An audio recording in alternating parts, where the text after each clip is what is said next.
Massage centre ಮೇಲೆ ಶ್ರೀರಾಮ್ ಸೇನೆ ದಾಳಿ ನಡೆಸಿ ದೊಡ್ಡ ರಾದ್ಧಾಂತ ಸೃಷ್ಟಿಯಾಗಿದೆ. ನೈತಿಕ ಪೊಲೀಸ್ಗಿರಿ ಅನ್ಬೋದು ಇದನ್ನು ಬಹುಶಃ. ಮಂಗಳೂರಿನ ವಿಜಯ್ ಕೆಎಸ್ಆರ್ಟಿಸಿ ಬಳಿಯ ಮಸಾಜ್ ಸೆಂಟರ್ ಅಂತೆ. ಆ ಮಸಾಜ್ ಸೆಂಟರ್ಗೆ ದಾಳಿ ನಡೆಸಿ ಪೀಠೋಪಕರಣಗಳನ್ನು ಧ್ವಂಸ ಮಾಡಲಾಗಿದೆ. ಮಸಾಜ್ ಸೆಂಟರ್ನಲ್ಲಿ ಅನೈತಿಕ ಚಟುವಟಿಕೆ ಆರೋಪ ಮಾಡಿ ಮಸಾಜ್ ಸೆಂಟರ್ನ ಗಾಜನ್ನ ಪುಡಿಗೈದಿದೆ ಶ್ರೀರಾಮ್ ಸೇನೆ. ವಿಜಯ್ ಬಳಿಯ ಕಲರ್ಸ್ ಹೆಸರಿನ ಮಸಾಜ್ ಪಾರ್ಲರ್ಗೆ ಹೀಗೆ ದಾಳಿ ಮಾಡಲಾಗಿದೆ. ಮಂಗಳೂರಿನಲ್ಲಿ ಅಥವಾ ದಕ್ಷಿಣ ಕನ್ನಡದಲ್ಲಿ ಇಂಥ ಘಟನೆಗಳಿಗೆ ಕಡಿವಾಣ ಬೀಳ್ತಾ ಇಲ್ಲ. ಬಹಳಷ್ಟು ಸಂದರ್ಭದಲ್ಲಿ ಸುಖ ಸುಮ್ಮನೆ ಹೋಗಿ ಈ ರೀತಿ ದಾಳಿ ನಡೆಸೋದು, ಅದಾದ ನಂತರ ಆಗಿರುವಂತಹ ಅನಾಹುತಗಳನ್ನ ನಾವು ಬಹಳ ಸಂದರ್ಭದಲ್ಲಿ ನೋಡಿದ್ದೀವಿ. ಬಟ್ ಇಲ್ಲಿ ಏನಾಗಿದೆ ಅನ್ನೋದನ್ನ ಈಗ ತಿಳ್ಕೊಳ್ಬೇಕಿದೆ. ನೋಡಿ ಏನೇನು ಅನಾಹುತ ಆಗಿದೆ ಅನ್ನೋದನ್ನ ಇಲ್ಲಿ ಗಮನಿಸಿ.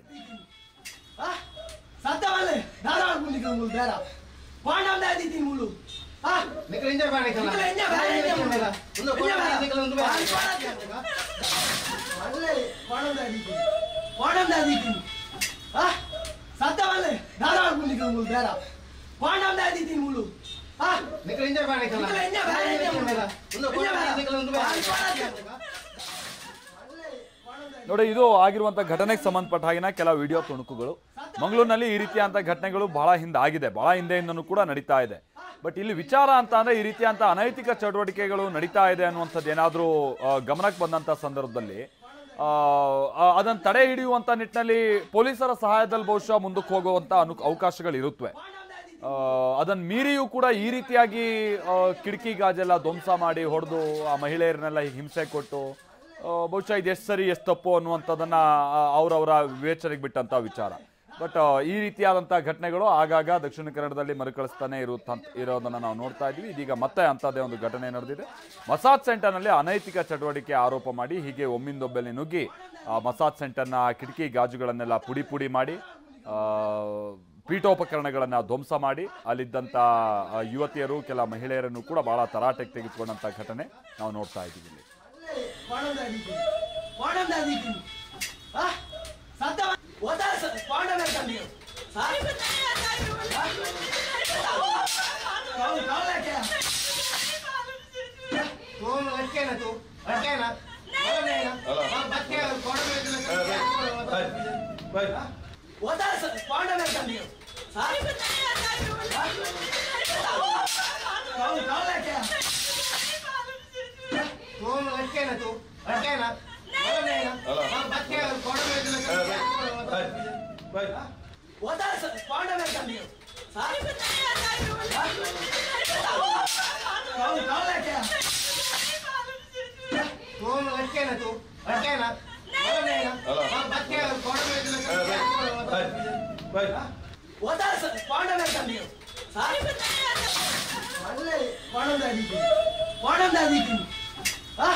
ಬಹುಶಃ ಯುವತಿಯರಿಗೆ ಕನ್ನಡ ಅಥವಾ ತುಳು ಭಾಷೆ ಬರೋದಿಲ್ಲ ಅಂತ ಕಾಣಿಸುತ್ತೆ. ಅವರೊಂದು ಹೇಳ್ತಾ ಇದ್ದಾರೆ, ಇವರೊಂದು ಹೇಳ್ತಾ ಇದ್ದಾರೆ. ಹೆಚ್ಚು ಕಮ್ಮಿ ಮಾಡಿದರೆ ಆ ಮಹಿಳೆಗೆ ದೊಡ್ಡ ಮಟ್ಟದಲ್ಲಿ ಹೊಡೆಯೋ ರೀತಿಯಾಗಿ ಆ ವ್ಯಕ್ತಿಯ ವರ್ತನೆ ಇತ್ತು. ಯಾಕೆ ಈ ವಿಚಾರವನ್ನು ಹೇಳ್ತಾ ಇದ್ದೀವಿ ಅಂತಂದರೆ, ಈ ಮಸಾಜ್ ಸೆಂಟರ್ನಲ್ಲಿ ಹೌದು ಅವ್ರು ಆರಂಭ ಮಾಡುವಂಥ ಉದ್ದೇಶನೇ ಒಂದು, ಅಲ್ಲಿ ನಡೆಯುವಂಥ ಚಟುವಟಿಕೆನೇ ಮತ್ತೊಂದು ಅನ್ನುವಂಥದ್ದು ಭಾಳ ಸಂದರ್ಭದಲ್ಲಿ ಆರೋಪ ಇರುತ್ತೆ. ಬಟ್ ಹಾಗಂತ ಹೀಗೆ ಕಾನೂನು ಕೈಗೆತ್ಕೊಳ್ಳೋಕೆ ಅವಕಾಶ ಇದೆಯಾ ಅನ್ನುವಂಥದ್ದು ಪ್ರಶ್ನೆ ಬರುತ್ತೆ. ಆಮೇಲೆ ಇಂಥ ಮಸಾಜ್ ಸೆಂಟರ್ನ ವಿಚಾರಗಳನ್ನ ಹಿಡ್ಕೊಂಡು ನಾವು ಹಿಂದೆನೂ ನೋಡಿದ್ದೀವಿ. ಕೆಲ ಪೊಲೀಸರೇ ಅಲ್ಲಿ ಹೋಗಿ ಒಳಗಡೆ ಕಾಂಡಮ್ ಇಟ್ಟು ಮಸಾಜ್ ಸೆಂಟರ್ ಮೇಲೆ ಕ್ರಮ ತೆಗೆದುಕೊಳ್ಳುವಂಥ ನಿಟ್ಟಿನಲ್ಲಿ ಮುಂದಾಗಿ ದೊಡ್ಡ ಪುಕಾರ ಹಬ್ಬಿಸಿ ಅದಾದ ನಂತರ ಸಿಕ್ಕಿಬಿದ್ದಿರುವಂಥ ಪ್ರಕರಣಗಳನ್ನು ಕೂಡ ನಾವು ನೋಡಿದ್ದೀವಿ. ಹಾಗಾಗಿ ಪೊಲೀಸರೇ ಅಂಥ ಕೃತ್ಯಕ್ಕೆ ಇಳಿಯುವಂಥ ಸಂದರ್ಭದಲ್ಲಿ ಈ ಸಂಘಟನೆಗಳು ಅಥವಾ ಈ ನಾಗರಿಕರ ವೇದಿಕೆ ಅಂತ ಹೇಳ್ಕೊಂಡು ಈ ರೀತಿಯಾದಂಥ ಕೃತ್ಯಕ್ಕೆಲ್ಲ ಮುಂದಾಗೋ ಮುನ್ನ ಪೊಲೀಸರಿಗೆ ಒಂದು ಮಾಹಿತಿಯನ್ನು ಕೊಟ್ಟು ಒಂದು ಸಂಘಟಿತವಾಗಿ ಅಲ್ಲಿ ಏನಾದರೂ ಸಮಸ್ಯೆ ಆದರೆ ಅದನ್ನು ಅಲ್ಲಿ ತಪ್ಪಾಗ್ತಾ ಇದ್ರೆ ಅದನ್ನು ಪತ್ತೆ ಹಚ್ಚೋ ಕಾರ್ಯ ಆಗಬೇಕಿದೆ. ಬಟ್ ಈಗ ಒಮ್ಮಿನ ಮೇಲೆ ಹೋಗೋದು, ಕಾನೂನು ಕೈಗೆತ್ಕೊಳ್ಳೋದು, ಇದೆಲ್ಲ ಎಷ್ಟು ಸರಿ ಅನ್ನುವಂಥದ್ದು ಪ್ರಶ್ನೆ. ಪೃಥ್ವಿರಾಜ್ ನಮ್ಮ ಪ್ರತಿನಿಧಿ ಇದಕ್ಕೆ ಸಂಬಂಧಪಟ್ಟಂಗೆ ಮತ್ತಷ್ಟು ಡೀಟೇಲ್ಸ್ ಅನ್ನು ಕೊಟ್ಟರೆ ನಮ್ಮ ಜೊತೆಗೆ ನೇರ ಸಂಪರ್ಕದಲ್ಲಿ ಜಾಯಿನ್ ಆಗ್ತಾ ಇದ್ದಾರೆ. ಪೃಥ್ವಿ, ಅಂತ ಕೃತ್ಯ ಅಲ್ಲಿ ಏನಾಗ್ತಾ ಇತ್ತು ಚಟುವಟಿಕೆ ಅನ್ನುವಂಥದ್ದು ಮಾಹಿತಿ ಇತ್ತು. ಆಮೇಲೆ ಏನಾದರೂ ಆ ರೀತಿಯಾದಂಥ ಚಟುವಟಿಕೆಗಳು ಅನೈತಿಕವಾಗಿ ಆಗ್ತಾ ಇದೆ, ಅದನ್ನು ರೆಡ್ ಹ್ಯಾಂಡ್ ಆಗಿ ಹಿಡಿದು ಒಂದು ಶಾಂತ ರೂಪದಲ್ಲಿ ಅದನ್ನ ಪೊಲೀಸ್ ಮುಖೇನವಾಗಿ ಮುಂದಕ್ಕೆ ತೆಗೆದುಕೊಂಡು ಹೋಗಕ್ಕೆ ಅವಕಾಶ ಇರುತ್ತೆ. ಬಹುಶಃ ಈ ರೀತಿಯಾದಂಥ ನೈತಿಕ ಪೊಲೀಸ್ಗಿರಿ, ಪೀಠೋಪಕರಣ ಧ್ವಂಸ ಮಾಡಿ ಆ ಮಹಿಳೆಯನ್ನೆಲ್ಲ ಅಲ್ಲಿ ಇಟ್ಕೊಂಡು ಹೆದರ್ಸಿ ಗದರಿಸಿ ಇದೆಷ್ಟು ಸರಿ ಅನ್ನುವಂಥ ಪ್ರಶ್ನೆ ಮೂಡುತ್ತೆ. ಏನಾಯ್ತಲ್ಲಿ ಪೃಥ್ವಿ?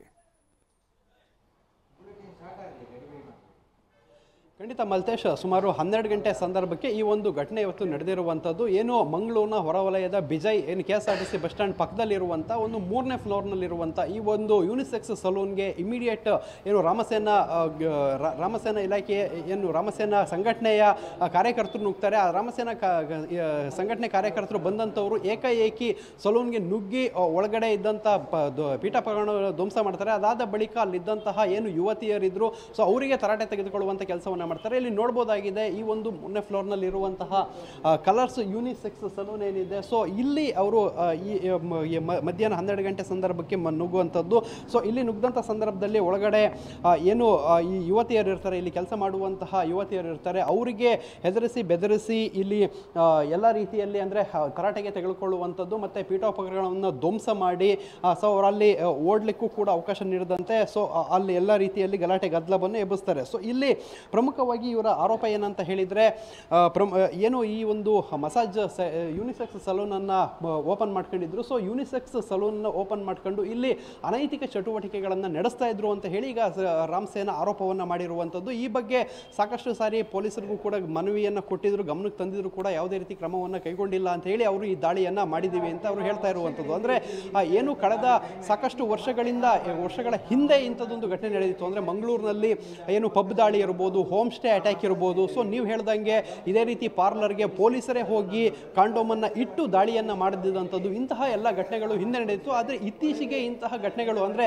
ಕಳೆದ ಒಂದು 7-10 ವರ್ಷದಿಂದ ಯಾವುದೇ ರೀತಿ ಘಟನೆಗಳು ನಡೆದಿರಲಿಲ್ಲ. ಅದಾದ ಬಳಿಕ ಈಗ ಪ್ರಪ್ರಥಮವಾಗಿ ಮತ್ತೆ ಇಂಥ ಒಂದು ಘಟನೆ ನಡೆದಿರುವಂಥದ್ದು. ಸದ್ಯಕ್ಕೆ ಇಲ್ಲಿ ಏನು ಈ ಒಂದು ಶಾಪ್ ಏನಿದೆ ಅದಕ್ಕೆ ಬೀಗವನ್ನು ಜಡಿದು ಈಗ ಹೋಗಿರುವಂಥದ್ದು. ಅಂದರೆ ಈ ಒಂದು ಘಟನೆ ನಡೆದಂಥ ಸಂದರ್ಭದಲ್ಲಿ ಏನು ಯುವತಿಯರಿದ್ದರು, ಯುವತಿಯರೆಲ್ಲರೂ ಕೂಡ ಅಕ್ಕಪಕ್ಕದ ಅಂಗಡಿಗಳಲ್ಲಿ ಈಗಲೂ ಇದ್ದಾರೆ, ಅಕ್ಕಪಕ್ಕದ ಅಂಗಡಿ ಒಳಗಡೆ ಅವರು ಬಾಕಿಯಾಗಿರುವಂಥದ್ದು.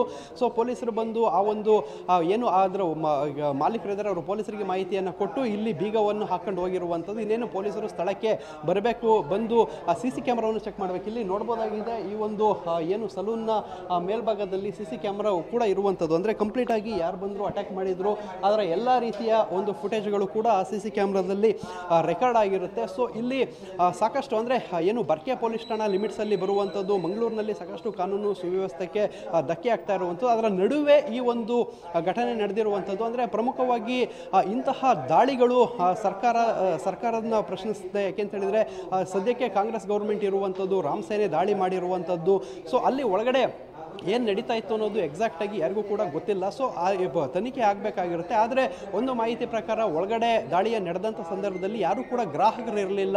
ಸೊ ಇಲ್ಲಿ ಕೆಲಸ ಮಾಡ್ತಾ ಇದ್ದಂತಹ ಯುವತಿಯರಿದ್ದರು, ಏನು ಈ ಒಂದು ಯುವತಿಯರನ್ನ ಹೊರಗಡೆಯಿಂದ ಕರ್ಕೊಂಡು ಬಂದು ಇಲ್ಲಿ ಕೆಲಸವನ್ನು ಮಾಡಿಸಲಾಗಿತ್ತು.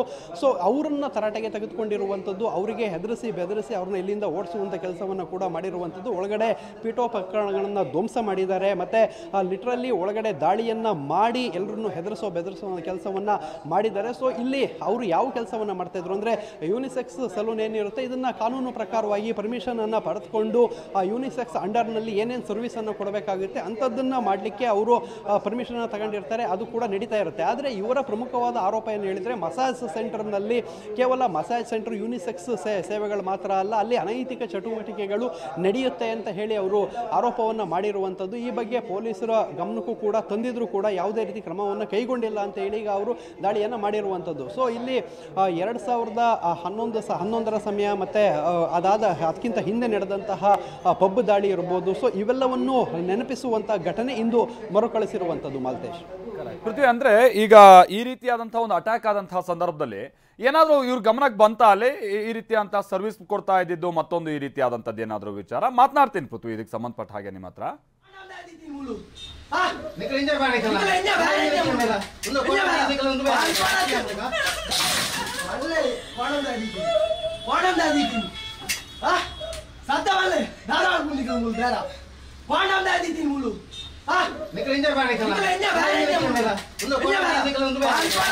What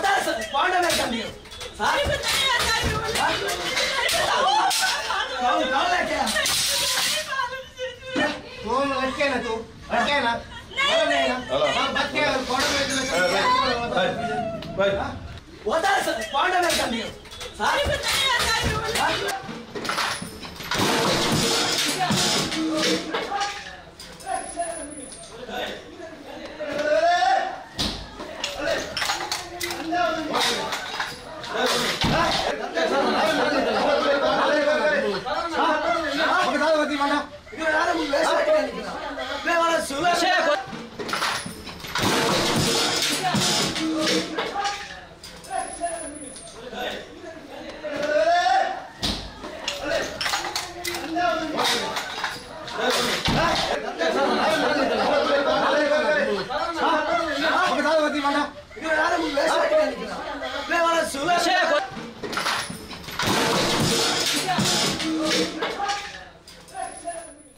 ನೋಡಿ, ಇದು ಆಗಿರುವಂಥ ಘಟನೆ. ಅದಕ್ಕೆ ಸಂಬಂಧಪಟ್ಟಾಗಿನ ಮತ್ತಷ್ಟು ದೃಶ್ಯಾವಳಿಗಳನ್ನು ನೀವು ನೋಡ್ತಾ ಇದ್ದೀರಾ. ಕೈಗೆ ಸಿಕ್ಕಿದ್ದನ್ನೆಲ್ಲ ಹೇಗೆ ಪುಡಿ ಪುಡಿಗೈತಾ ಇರುವಂಥದ್ದು ಕೂಡ ನಾವಿಲ್ಲಿ ನೋಡ್ಬೋದಾಗಿದೆ.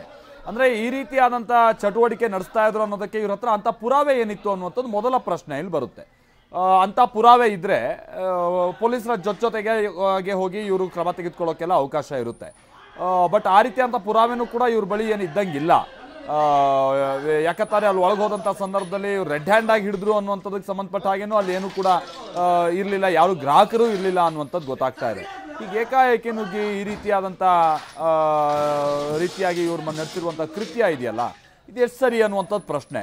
ಆಮೇಲೆ ಇನ್ನೊಂದು ಸಂಗತಿ ಅಂತಾನೆ ನಾನು ಆಗ್ತಾನೆ ಹೇಳಿದಾಗೆ, ಈ ರೀತಿಯಾದಂಥ ಚಟುವಟಿಕೆಗಳ ಆರೋಪ ಮಾಡಿ ಬೇರೆ ಬೇರೆ ರೀತಿಯಾಗಿ ಬಳಸ್ಕೊಂಡಿರುವಂಥದ್ದನ್ನು ಕೂಡ ನಾವು ನೋಡಿದ್ದೀವಿ. ಫಾರ್ ಎಕ್ಸಾಂಪಲ್, ಇದೇ ಮಂಗಳೂರಿನಲ್ಲೇ ಹಿಂದೆ ಒಬ್ಬರು ಪೊಲೀಸ್ ಅಧಿಕಾರಿ ತಾನು ಒಂದು ಈ ಕಾಂಡಮ್ ಪ್ಯಾಕೆಟ್ಗಳನ್ನ ತೆಗೆದುಕೊಂಡು ಹೋಗಿ ಅಲ್ಲಿಟ್ಟು, ಆಮೇಲೆ ನೋಡಿ ಇಲ್ಲಿ ಏನೋ ಸರ್ವಿಸ್ ಆಗ್ತಾ ಇದೆ ಅಂತೇಳಿ ಅವ್ರ ವಿರುದ್ಧ ಕ್ರಮ ತೆಗೆದುಕೊಳ್ಳೋಕೆ ಹಣಕ್ಕೆ ವಸೂಲಿ ಮಾಡೋಕೆ ಹೋದಂಥದ್ದನ್ನು ಕೂಡ ನಾವು ನೋಡಿದ್ದೀವಿ. ಆಮೇಲೆ CCTV ಫುಟೇಜಲ್ಲಿ ಗೊತ್ತಾಯ್ತು ಆ ಪೊಲೀಸೇ ಹೋಗ್ಬಿಟ್ಟು ಅಲ್ಲಿ ಆ ಕಾಂಡಮ್ನೆಲ್ಲ ಇಟ್ಬಿಟ್ಟು ಹಣ ವಸೂಲಿ ಮಾಡೋದಕ್ಕೆ ಹೋಗ್ಬಿಟ್ಟ ಅಂತ. ಅಂದರೆ ನಾವೊಂದು ಎಕ್ಸಾಂಪಲ್ ಕೊಡ್ತಾ ಇರುವಂಥದ್ದು.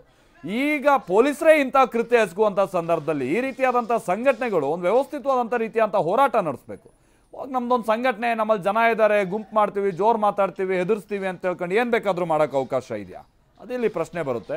ಆಮೇಲೆ ಅಫ್ಕೋರ್ಸ್ ಈ ರೀತಿಯಾದಂಥ ಅನೈತಿಕ ಚಟುವಟಿಕೆಗಳು ಏನಾದ್ರು ನಡೀತಾ ಇದ್ದರೆ ಅದನ್ನು ಪತ್ತೆ ಹಚ್ಚುವಂಥದ್ದು ಕೂಡ ಅಷ್ಟೇ ಉತ್ತಮವಾದಂಥ ಕೆಲಸನೇ. ಆದರೆ ತಾನೇ ಕ್ರಮ ತೆಗೆದುಕೊಳ್ಳೋಕೆ ಹೋಗ್ಬಿಡ್ತೀನಿ, ಹಿಂಗೆ ಹೊಡಿತೀನಿ, ಬಡಿತೀನಿ, ಹೊಡೆದಾಕ್ಬಿಡ್ತೀನಿ ಅಂತ ಅಂದರೆ ಅದು ಸರಿನಾ? ಅದು ಇನ್ನು ಈ ಥರ ಸಂಘಟನೆಗಳು ಕೂಡ ಇದೇ ರೀತಿಯಾದಂಥ ಹಾದಿ ಇಟ್ಟರೆ ಸಮಾಜ ಎಲ್ಲಿಗೆ ಹೋಗುತ್ತೆ?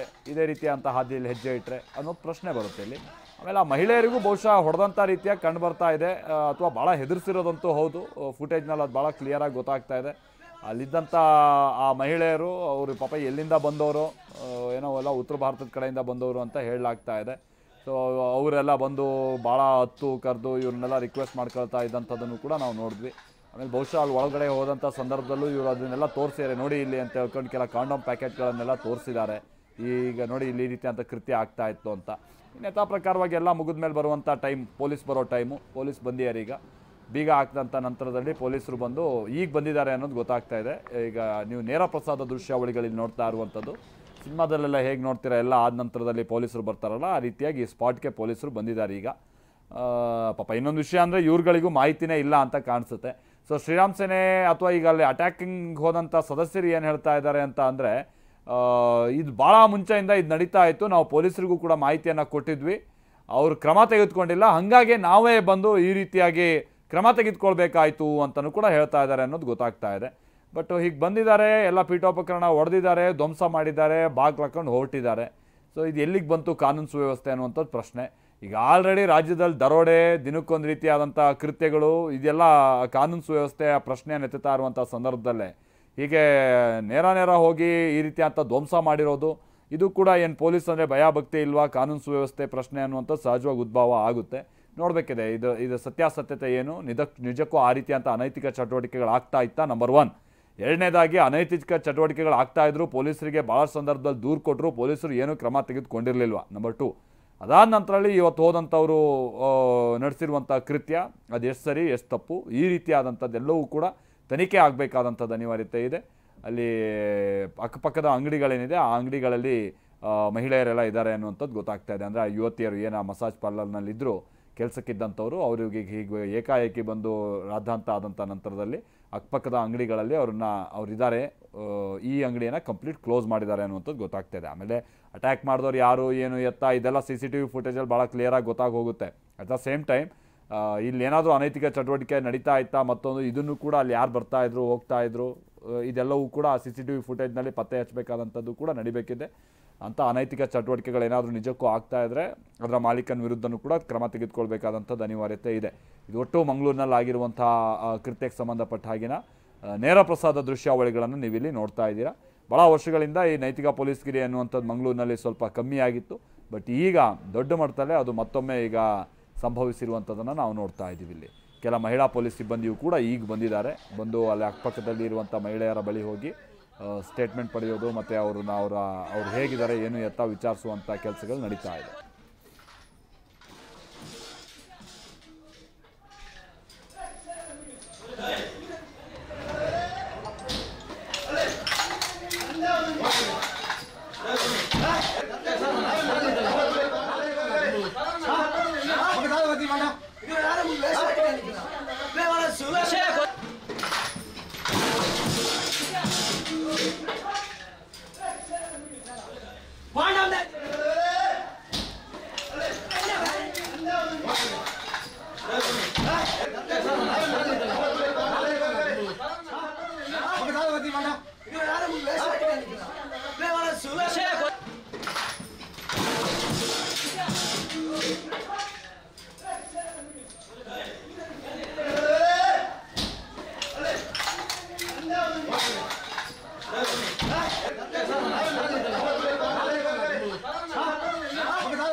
ಆಮೇಲೆ ಇದೊಂದು ಸಲೂನ್ ಅನ್ನುವಂಥದ್ದು ಗೊತ್ತಾಗ್ತಾ ಇದೆ. ಇದು ಮಸಾಜ್ ಪಾರ್ಲರು ಪ್ಲಸ್ ಸಲೂನ್, ಇದು ಯೂನಿಸೆಕ್ಸ್ ಸಲೂನು. ಅಂದರೆ ಹುಡುಗರು ಹುಡುಗಿಯರು ಇಬ್ಬರಿಗೂ ಕೂಡ ಈ ಮಸಾಜ್ ಸೆಂಟರಲ್ಲಿ ಏನು ವ್ಯವಸ್ಥೆಗಳಿರುತ್ತೆ, ಸರ್ವಿಸಸ್ ಇರುತ್ತೆ, ಅಂಥ ಸರ್ವಿಸಸ್ ಜೊತೆಗೆ ಈ ಸಲೂನ್ ಇದ್ದಂಥ ರೀತಿಯಾದಂಥ ಒಂದು ಬಿಸ್ನೆಸ್ ಅದು.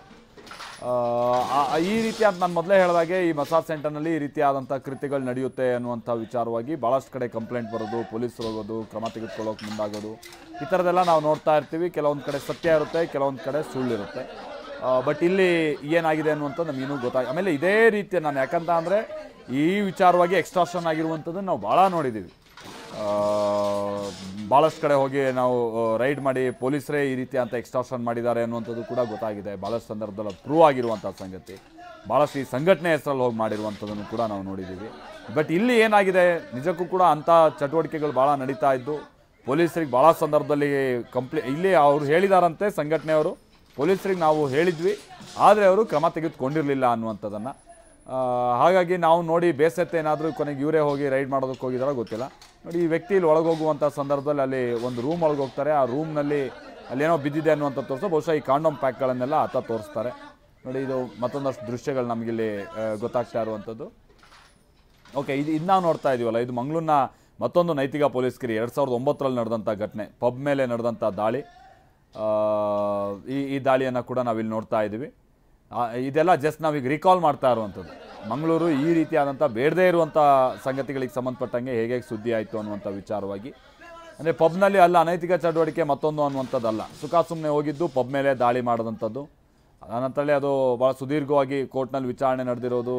ಈಗ ಹಿಂದೂ ಸಂಘಟನೆಗಳಿಗೆ ಸಂಬಂಧಪಟ್ಟಾಗಿನ ಭಾಳಷ್ಟು ಮಂದಿ ಪ್ರಮುಖರು ಅಂತ ನಾವೇನು ಹೇಳ್ತೀವಿ ಅಂಥವ್ರ ಇನ್ವಾಲ್ವ್ಮೆಂಟ್ ಅದರಲ್ಲಿ ಇದ್ದಂಥದ್ದನ್ನು ಎಲ್ಲ ನಾವು ನೋಡಿದ್ದೀವಿ. ಸೊ ಕೆಲವರಂತೂ ಭಯ ಬಿದ್ದು ಓಡ್ತಾ ಇದ್ದಂಥವ್ರನ್ನೆಲ್ಲ ಹಿಡಿದು ಹೊಡೆದು ದೊಡ್ಡ ರಾದ್ಧಾಂತ ಸೃಷ್ಟಿ ಮಾಡಿರುವಂಥದ್ದನ್ನು ನಾವಿಲ್ಲಿ ಗಮನಿಸಿದ್ದೀವಿ ಮಂಗಳೂರಿನಲ್ಲಿ. ಈ ರೀತಿಯಾದಂಥ ಘಟನೆಗಳು ಆಗಾಗ ನಡೆಯುವಂಥದ್ದು. ಅದಾದ ನಂತರದಲ್ಲಿ ತೀರಾ ಇತ್ತೀಚೆಗೆ ಒಂದು ಹೋಮ್ ಸ್ಟೇ ಮೇಲೂ ಕೂಡ ಇದೇ ರೀತಿಯಾಗಿ ದಾಳಿ ನಡೆದು ಅಲ್ಲಿ ಈ ಹುಡುಗಿಯರು ಅವರೆಲ್ಲ ಯಾರ್ಯಾರು ಆ ಹೋಮ್ ಸ್ಟೇಯಲ್ಲಿದ್ದರು, ಅಂದರೆ ಪಾರ್ಟಿ ಮಾಡ್ತಾಯಿದ್ರು, ಅಂಥವ್ರನ್ನ ಹಿಡಿದು ಭಾಳ ಥಳಿಸಿ ಹೊರಗೆ ಕಳಿಸ್ತಂಥದ್ದನ್ನು ಕೂಡ ನಾವು ನೋಡಿದ್ವಿ. ಬಟ್ ಇದು ಈ ಪಬ್ ದಾಳಿ ಇದೆಯಲ್ಲ, ಇದು ಭಾಳ ವಿಶ್ವದಾದ್ಯಂತ ಸುದ್ದಿಯಾದಂಥ ಸಂಗತಿ. ಕೇವಲ ಭಾರತಕ್ಕೆ ಸಂಬಂಧಪಟ್ಟಂತೆ ಅಲ್ಲ, ವರ್ಲ್ಡ್ ವೈಡ್ ಇದೊಂದು ರೀತಿ ಸುದ್ದಿಯಾಗಿತ್ತು. ಭಾಳಷ್ಟು ಮಂದಿ ಇದಕ್ಕೆ ಸಂಬಂಧಪಟ್ಟಂಗೆ ಅಲ್ಲಿ ಏನಾದ್ರು ಭಾಳ ಈ ರೇವ್ ಪಾರ್ಟಿನೋ ಮತ್ತೊಂದೋ ಈ ರೀತಿಯಾದಂಥದ್ದು ಕೃತ್ಯ ಆಗ್ತಾ ಇದ್ದರೆ ಓಕೆ, ಸುಮ್ಮನೆ ಪಾರ್ಟಿ ಮಾಡ್ತಾ ಇದ್ದಂಥ ಸ್ಥಳಕ್ಕೆ ಹೋಗಿ ಹೀಗೆ ಹೊಡೆದಿದ್ದು ಎಷ್ಟು ಸರಿ ಅನ್ನುವಂಥ ರೀತಿಯಾಗಿ ಭಾಳ ಚೀಮಾರಿ ಆಗ್ತಂಥದ್ದನ್ನು ಕೂಡ ನಾವು ನೋಡಿದ್ವಿ. ಭಾಳ ದೊಡ್ಡ ಸಂಖ್ಯೆಯಲ್ಲಿ ಅವತ್ತು ಕೆಲ ಮಂದಿ ಹೋಗಿ ಈ ರೀತಿಯಾದಂಥ ಗಲಾಟೆ ನೆಪ್ಪಿಸಂಥದ್ದನ್ನು ಕೂಡ ನಾವು ಮಂಗಳೂರಲ್ಲಿ ನೋಡಿದ್ದೀವಿ. ಈಗ ಮತ್ತೆ ಅದನ್ನೇ ನೆನಪಿಸುವಂಥ ಮತ್ತೊಂದು ಘಟನೆ ಮಂಗಳೂರಿನ ಮೊಸಾದ್ ಸೆಂಟರ್ನಲ್ಲಿ ಅನೈತಿಕ ಚಟುವಟಿಕೆ ನಡೀತಾ ಇದೆ ಅಂತ ಹೇಳಿ ಆರೋಪ ಮಾಡಿಕೊಂಡು ಹೋಗಿ ಮಾಡಿರುವಂಥ ಕೃತ್ಯ ಇದೆ ನೋಡಿ.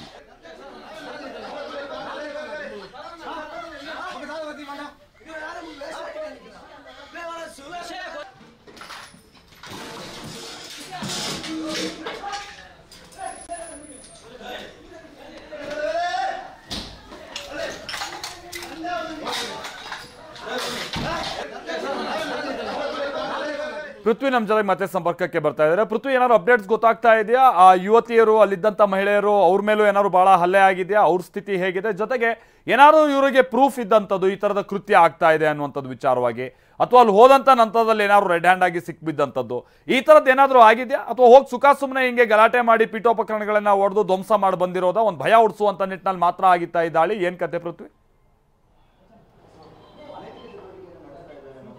ಖಂಡಿತ ಮಲ್ತೇಶ್, ಏನು ಆರಂಭಿಕ ಹಂತದಲ್ಲಿ ಅವರು ದಾಳಿ ಮಾಡ್ತಾರೆ, ದಾಳಿ ಮಾಡಿದಂಥ ಸಂದರ್ಭದಲ್ಲಿ ಕೆಲವು ಕಾಂಡಮ್ಗಳಲ್ಲಿ ಸಿಕ್ತು ಅನ್ನೋದು ಅವರು ಹೇಳ್ತಾ ಇರುವಂಥದ್ದು. ಅದನ್ನು ಯಾವ ರೀತಿ ಅವರು ದಾಖಲೆಗಳನ್ನು ಮಾಡ್ಕೊಂಡಿದ್ದಾರೆ ಅಂತ ಗೊತ್ತಿಲ್ಲ. ಆದರೆ ಒಳಗಡೆ ಹೋಗಿ ಅಟ್ಯಾಕ್ ಮಾಡಿದಂಥದ್ದು ಎಲ್ಲವೂ ಕೂಡ ಈಗ ಸರಿಯಾಗಿರೋದು. ಮತ್ತು ಅವರು CC ಕ್ಯಾಮ್ರಾ ಫುಲ್ ಫ್ಲಡ್ಜ್ ಆಗಿರೋದ್ರಿಂದ ಅಂಥದ್ದೇನಾದ್ರು ಚಟುವಟಿಕೆಗಳಿದ್ದರೆ CC ಕ್ಯಾಮ್ರಾದಲ್ಲೂ ಕೂಡ ಅದು ರೆಕಾರ್ಡ್ ಆಗಿರುತ್ತೆ. ಸದ್ಯಕ್ಕೆ ಏನು ಪೊಲೀಸರು ಈಗ ಭೇಟಿ ಕೊಟ್ಟಿದ್ದಾರೆ ಅಂದರೆ ಏನು ಮಂಗಳೂರು ಸೆಂಟ್ರಲ್ನ ACP ತೋರಟ್ ಇರ್ಬೋದು, ಮತ್ತು ಬರ್ಕೆ ಪೊಲೀಸ್ ಠಾಣೆ ಮತ್ತು ಉರುವ ಪೊಲೀಸ್ ಠಾಣೆಯ ಇನ್ಸ್ಪೆಕ್ಟರ್ಗಳು ಇಲ್ಲಿಗೆ ಬಂದಿರುವಂಥದ್ದು. ಇಲ್ಲಿ ಇದ್ದಂತಹ ಯುವತಿಯರೆಲ್ಲರೂ ಕೂಡ ಈಗ ಪಕ್ಕದ ಒಂದು ಅಂಗಡಿಯಲ್ಲಿ ಆಶ್ರಯವನ್ನ ಪಡ್ಕೊಂಡಿದ್ದಾರೆ. ಅಂದ್ರೆ ಏನು ಇಲ್ಲಿ ದಾಳಿ ಆಗುತ್ತೆ, ದಾಳಿ ಆದಂಥ ಸಂದರ್ಭದಲ್ಲಿ ಅವರು ಓಡ್ ಹೋಗ್ತಾರೆ. ಅಲ್ಲಿ ನೋಡ್ಬೋದಾಗಿದೆ, ಒಂದೊಂದೇ ಸ್ಲಿಪ್ಪರ್ಗಳು ಇಲ್ಲಿ ಇರುವುದನ್ನು ನೋಡ್ಬೋದು. ದಿಕ್ಕಾಪಾರಾಗಿ ಓಡಿದ್ದಾರೆ ಅನ್ನೋದಕ್ಕೆ ಇದೇ ಸಾಕ್ಷಿ. ಕೇವಲ ಒಂದೊಂದು ಸ್ಲಿಪ್ಪರ್ಗಳು ಬಿದ್ದಿರುವಂಥದ್ದು. ಅಲ್ಲಿ ಹೋಗಿ ಇಲ್ಲಿ ಇರುವಂತಹ ಏನು ಇನ್ನೊಂದು ಶಾಪ್ ಇದೆ, ಇಲ್ಲಿ ಇವಾಗ ಆಶ್ರಯವನ್ನ ಪಡ್ಕೊಂಡಿರುವಂಥದ್ದು. ಪೊಲೀಸರು ಕೂಡ ಸದ್ಯಕ್ಕೆ ಅಲ್ಲಿ ಹೋಗ್ತಾ ಇದ್ದಾರೆ. ಹೋಗಿ ಎಲ್ಲ ರೀತಿಯಲ್ಲಿ ಆ ಯುವತಿಯರ ಹತ್ರ ಮಾಹಿತಿಯನ್ನು ಪಡೆಯುವಂಥ ಕೆಲಸಕ್ಕೂ ಕೂಡ ಮುಂದಾಗಿರುವಂಥದ್ದು. ಅಂದರೆ ಆ ಒಂದು ಯುವತಿಯರು ಏನು ಹೇಳ್ತಾರೆ, ಯುವತಿಯರ ಹೇಳಿಕೆ ಈಗ ತುಂಬ ಇಂಪಾರ್ಟೆಂಟ್ ಆಗಿರುತ್ತೆ. ಯಾಕೆಂತ ಹೇಳಿದರೆ ಇದರ ಮಾಲೀಕರು ಇನ್ನೂ ಕೂಡ ದೂರನ್ನು ಕೊಡಲಿಕ್ಕೆ ಮುಂದಾಗಿಲ್ಲ. ಅಂದರೆ ಇಂತಹ ಘಟನೆ ಆದ ಸಂದರ್ಭದಲ್ಲಿ ಆ ಮಾಲೀಕರು ಆ ಒಂದು ಒಂದು ದೂರನ್ನು ಕೊಡಬೇಕಾಗುತ್ತೆ. ದೂರನ್ನು ಕೊಟ್ಟು ಕ್ರಮ ಕೈಗೊಳ್ಳಿ ಅಂತ ಪೊಲೀಸರನ್ನು ಕೇಳಬೇಕಾಗುತ್ತೆ. ಆದರೆ ಇಲ್ಲಿ ಮಾಲೀಕರು ಇನ್ನೂ ಕೂಡ ದೂರನ್ನು ಕೊಟ್ಟಿಲ್ಲ. ಸೊ ಪೊಲೀಸರು ಏನು ಮಾಧ್ಯಮ ಬಿತ್ತರವಾದಂತಹ ವರದಿಯ ಬಳಿಕ ಇಲ್ಲಿಗೆ ಬಂದಿರುವಂತದ್ದು. ಎದುರುಗಡೆ ಇರುವಂತಹ ಏನು ಆ ಒಂದು ಯುವತಿಯರು ಒಂದು ಬೇರೆ ಶಾಪ್ನಲ್ಲಿ ಇದ್ದಾರೆ. ಸೊ ಅವರನ್ನ ಇವಾಗ ಇಂಟ್ರಾಕ್ಷನ್ ಮಾಡ್ತಾ ಇದ್ದಾರೆ. ಯಾರು ಬಂದಿದ್ರು, ಏನೇನು ಮಾಡಿದ್ರು ಅನ್ನೋ ನಿಟ್ಟಿನಲ್ಲಿ ಈಗ ಪೊಲೀಸರು ಇಂಟ್ರಾಕ್ಷನ್ ಅನ್ನ ಮಾಡ್ತಾ ಇರುವಂತದ್ದು. ಅಂದ್ರೆ ಸ್ಥಳದಲ್ಲಿ ಸಾಕಷ್ಟು ಅಂದ್ರೆ ಏನು ಇಂಥದ್ದೊಂದು ಘಟನೆ ನಡೀತು. ಇದಾದ ಬಳಿಕ ಅಂದ್ರೆ ಇದು 3ನೇ ಫ್ಲೋರ್ನಲ್ಲಿ ಇರೋದ್ರಿಂದ ಕೆಳಗಡೆ ಸಾರ್ವಜನಿಕರು ಕೂಡ ಎಲ್ಲರೂ ಕೂಡ ಜಮಾಯಿಸ್ತಾ ಇರುವಂತದ್ದು. ಅಂದ್ರೆ ಇಂಥದ್ದೊಂದು ಘಟನೆಯಲ್ಲಿ ನಡೆದಿದೆ ಅಂತ ಹೇಳಿ ಈಗಷ್ಟೇ ಎಲ್ಲ ಕೂಡ ಗೊತ್ತಾಗ್ತಾ ಇರುವಂತದ್ದು. ಅಂದ್ರೆ ಪ್ರಮುಖವಾಗಿ ಏನು ರಾಮಸೇನೆ ಇಂಥದ್ದೊಂದು ಕೃತ್ಯವನ್ನು ಮಾಡಿರುವಂಥದ್ದು. ಈ ಹಿಂದೆ ಈ ಶ್ರೀರಾಮ ಸೇನೆ ಪಬ್ ದಾಳಿಯನ್ನು ಮಾಡಿತ್ತು, ಇದೇ ಮಂಗಳೂರಿನಲ್ಲಿ ಪಬ್ ದಾಳಿಯನ್ನು ಮಾಡಿತ್ತು. ಸೊ ಅಲ್ಲಿಂದ ಹೊರಗಡೆ ಬಂದಂತೂ ಕೆಲವರು ಕಟ್ಕೊಂಡಂತ ರಾಮಸೇನೆ ಈಗ ಈ ಒಂದು ಘಟನೆಯನ್ನು ಮಾಡಿರುವಂಥದ್ದು. ಮಲ್ತೇಶ್, ಸದ್ಯಕ್ಕೆ ಸ್ಥಳಕ್ಕೆ DCP ಕೂಡ ಬಂದಿದ್ದಾರೆ. DCP ಕೂಡ ಏನು ಭೇಟಿ ಕೊಟ್ಟು ಒಳಗಡೆ ಹೋಗ್ತಾ ಇರುವಂತ ನಾವು ನೋಡಬಹುದಾಗಿದೆ. ಓಕೆ, ಸ್ವತಃ DCP ಕೂಡ ಈಗ ಸ್ಥಳಕ್ಕೆ ಬಂದಿದ್ದಾರೆ. ಯಾಕಂತಂದ್ರೆ ಇದೊಂದು ಮೇಜರ್ ಇನ್ಸಿಡೆಂಟ್. ಇದು ಮಂಗಳೂರಿನಲ್ಲಿ ಹಿಂದೆ ಆಗ್ತಾನೆ ಹೇಳಿ 2009ರಲ್ಲಿ ಅಮ್ನೇಷಿಯಾ ಅಂತ ಕಾಣಿಸುತ್ತೆ, ಆ ಪಬ್ ಮೇಲೆ ನಡೆದಂಥ ಅಟ್ಯಾಕ್. ಆ ಅಟ್ಯಾಕ್ನಲ್ಲಿ ಇದ್ದಂಥ ಕೆಲವರು ಹೊರಗೆ ಬಂದು ಈಗ ರಾಮಸೇನೆ ಅಂತ ಇವ್ರು ಕಟ್ಕೊಂಡಿರೋ ಗ್ರೂಪು ಈ ರೀತಿ ಅಂತ ಅಟ್ಯಾಕ್ ಮಾಡಿದೆ ಅಂತ ಗೊತ್ತಾಗ್ತಾ ಇದೆ.